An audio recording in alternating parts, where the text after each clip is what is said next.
like to speak to you about estrogen decline in perimenopause and menopause. Decrease in estrogen increases cortisol, which is our stress hormone. You may have heard me speak about this, which inhibits digestion and makes it take a backstage. So whenever we're going through a stressful situation, it's called the fight or flight mode. Our body doesn't care about digesting food. Our body leaves every other thing that it needs to do for us and starts to try to keep us. It's like we're being chased by a lion, and the body systems are going to try to keep us alive. Okay? Everything else stops. No digestion, nothing. It would concentrate on trying to keep us alive. So you can only imagine what happens if our body is always in a stressful state. It means it would never digest or break down or detox our body because it's too busy trying to keep us alive. This is why most people have difficulty losing weight, because they are still in an inflamed and stressful state. The body is going to concentrate on bringing that inflammation and stressful state back to the rest and digest state, which is the state where it's able to digest our food, heal us of anything, repair our cells, and detox us. Okay, so if we're constantly feeding ourselves, when I say feed ourselves, it could be the kind of relationship that you're in, the work that you're doing, it could be the kind of food that you eat. These things constantly put us under pressure and in a stressful state. The body would not be able to lose any weight. It would keep it. It would not even try to detox your body, which means there will be a pile-up of things that needs to be removed as time goes on if you continue to stay in that state. Belly fat and muffin tops is a sign of high cortisol. Another sign of high cortisol is when you're not able to get a good night's sleep, a good deep night's sleep. If you're constantly waking up to go to the toilet, or you're constantly waking up to check your phone, or you're constantly having difficulty staying asleep or falling asleep, it is a sign of high cortisol level. And when your cortisol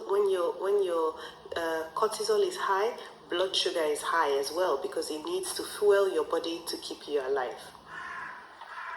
Clean up your diet. And the way to do this is to include lots of fiber from vegetables and the right kind of fruit, depending on if you're insulin resistant or not.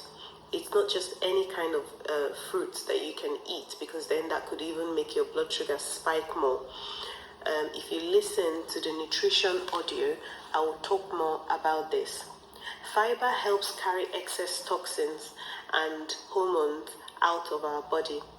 Up to 25 to 30 grams for women and up to 30 to 40 grams for men. And I'm talking fiber. Okay, that's how much fiber we need in our diet. Processed food that is hard for the body to process, like sugar and any processed food, needs to be removed. Reduce caffeine,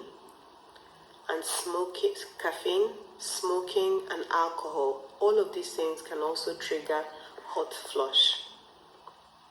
Low energy, bloating, and headaches are symptoms you need to detox. Our hormones all pass through our gut. I can't tell you how important it is for us to heal our gut to feel good in our head or in our brain. It affects everything, even our hormone.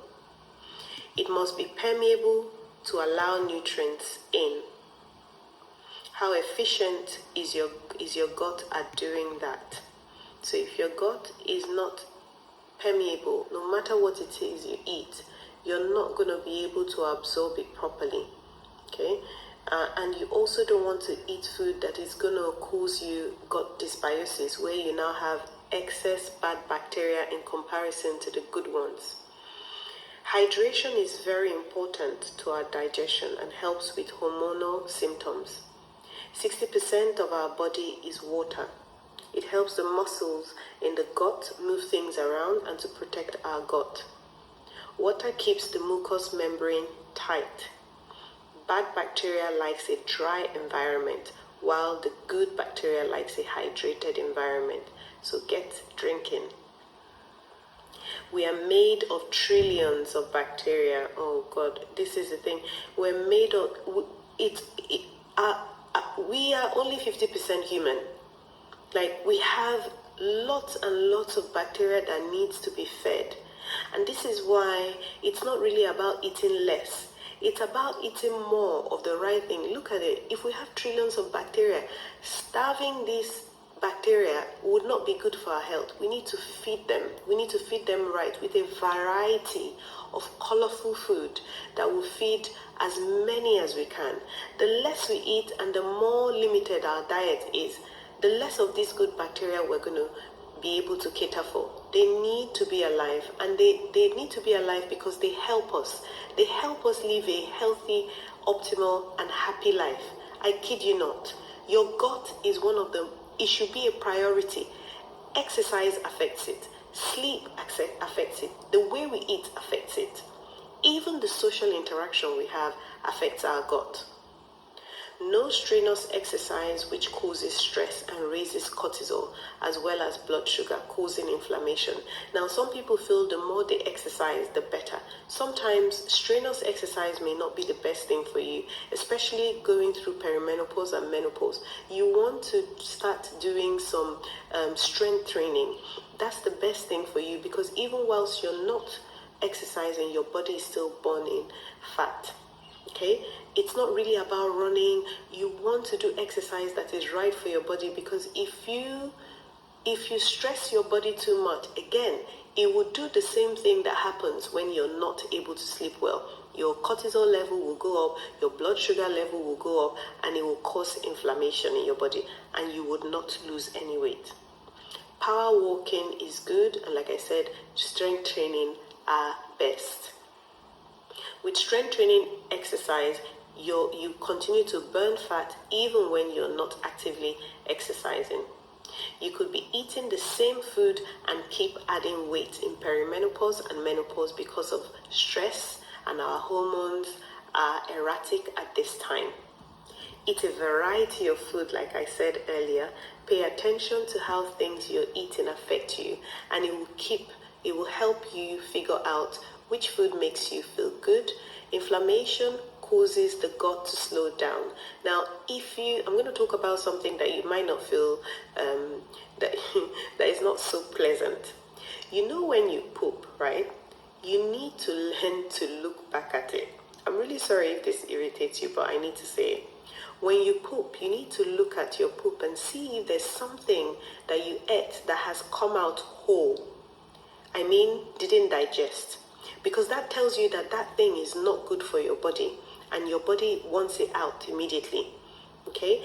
For example, some people, when they consume seeds like chia seeds, pumpkin seed, or any seed at all, or nuts, if it comes out of you without being broken, if the body hasn't broken it down, then the body didn't want it. And that might teach you not to eat those kind of food again. Animals do this all the time. Cats, when they poo, they usually look at it. Okay, it's very important. It's a very good habit to cultivate and teach it to your children as well. It helps you know what your body isn't happy with. You are more androgenized or estrogenized. Once you understand this, you're able to use hormone therapy, right? And it shows one type of therapy does not fit all. So if you're estrogenized, it means you're estrogen dominant, and you want to eat the right kind of food to help you eliminate excess estrogen from your body, especially when you're going through your period. You want to add vegetables like broccoli, cauliflower. This kind of food helps you detox excess estrogen during your period. Okay, and this is when you want to go low carb okay, because it would help you detox.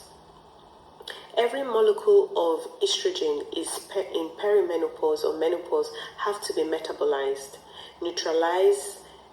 neutralizes through genes based on discrete times in the liver. Lower in menopause and still metabolized and neutralized. Estrogen is lower in menopause and still metabolized and neutralized, which needs the liver to detox frequently. Okay, because estrogen is now being made in the adrenals, not in the ovaries in menopause. So when we go into menopause, our ovaries are not producing estrogen anymore. It's now being produced in our adrenals. And if you haven't looked after your adrenals throughout the years, it's not going to be able to do this properly. They are now being made and metabolized in the breast tissues. This is why breast cancer happens in menopause. In menopause, there are 3 pathways for estrogen metabolites. There's the E2, protective, is better than E4, and E6. E4 is inflammatory and should be flushed out if not quick. It breaks down into extremely toxic and becomes toxic to the body. How quickly these pathways fill up is genetically controlled, and they have to be detoxed. This is the difference between our body. The efficiency of the cells are different because of our microbiome. Your genes determine how you detox, which impacts weight gain or loss. Some toxins, i.e. metabolites, when present in our cell are higher than they should be and cause inflammation. If there are high levels of toxins in our body, we create a pro-inflammatory environment. The cells start to act abnormal and create energy imbalance. How your body produces and uses energy in the mitochondria are affected by the efficiency of the cell to burn and gain weight. Mitochondrial function and energy balance. Toxins affect mitochondria. If we are not getting rid of them, 80% of what is in our bloodstream comes from our microbiome, which is the bacteria in our gut tract, in our GI tract. Unhealthy GI determines how we detox.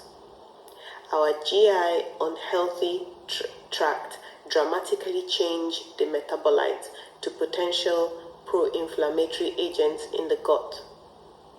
The continuous use of birth control pill increases the rate at which toxins get into the GI tract, i.e. causing inflammation.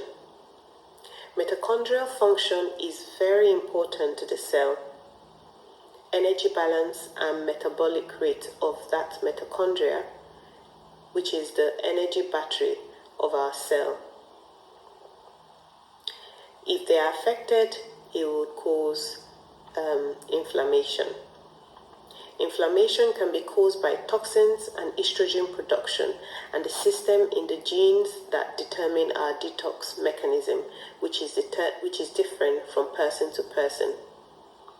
It is the function of the cells that's determined by genes, and find how to use strategies to regulate the function of the cell for every individual. Using testosterone for sexual improvement in menopause, which converts to some estrogen, might be helpful.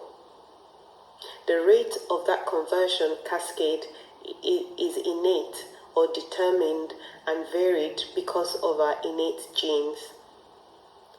The genes aromatase or SEP19 gene may have breast cancer.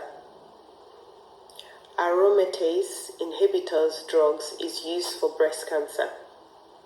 It stops the conversion of testosterone to estrogen. Estrogen positive cancer feeds off estrogen. You could have slower aromatase genes that determine how your body naturally converts testosterone to estrogen. The slow version is better because it doesn't convert quickly to estrogen, causing estrogen dominance. One gene from mom and dad, a few of the genes are radically vital. Sometimes a change in environment depletes the genes needed to detox.